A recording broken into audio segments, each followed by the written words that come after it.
Friends, మీకు ఈ video నచ్చితే లైక్ చేయండి, సబ్స్క్రైబ్ చేయండి.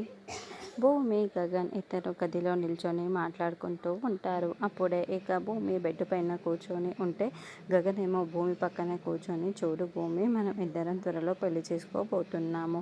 మన మధ్య దాపరికాలు ఉండకూడదు. నువ్వు మనసులో ఏదో పెట్టుకొని బాధపడుతున్నావు. నీ మనసులో ఏముందో మొత్తం బయట పెట్టేసేయి, చెప్పేసే భూమి, మాట్లాడు భూమి అని ఏదో చెప్పాలి అనుకుంటున్నావు, చెప్పటం లేదు అని గగన్ అడుగుతూ ఉంటాడు. లేదండి, చెప్తే మీరు బాధపడతారు, వద్దులే అండి అని భూమి అంటుంది. చూడు భూమిని చెప్పకపోతే నేను బాధపడతాను అని గగన్ అంటాడు. సరేనండి, మీరు ఇంతలా అడిగినప్పుడు నేను చెప్పకుండా ఎలా ఉంటాను? నేను ఈ ఊరికి వచ్చింది మా నాన్నని వెతుక్కుంటూ, మా నాన్న కోసమే కదా.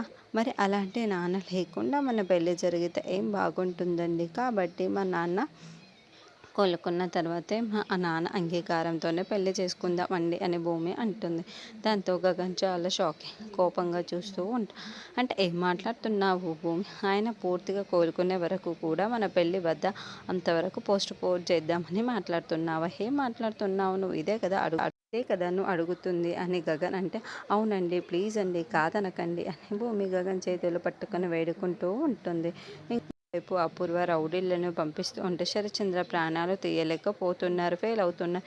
ఈసారి తానే రంగంలోకి దిగిపోతూ ఉంటుంది. కోమాలో ఉన్న శరచంద్ర దగ్గరికి ముఖానికి ఉన్న ఆక్సిజన్ మాసిని పీకేయడానికి చేతులు పెట్టేస్తూ ఉంటుంది. మరి అపూర్వ శరచంద్ర ప్రాణాలు నిజంగానే తీసేస్తుందా? ఇప్పుడు గగన్ పెళ్ళి పోస్ట్ పోన్ చేస్తామని అడిగిన భూమి మాటలకి అంగీకరిస్తాడా లేదా అన్నది మనం నెక్స్ట్ ఎపిసోడ్లో చూద్దాము.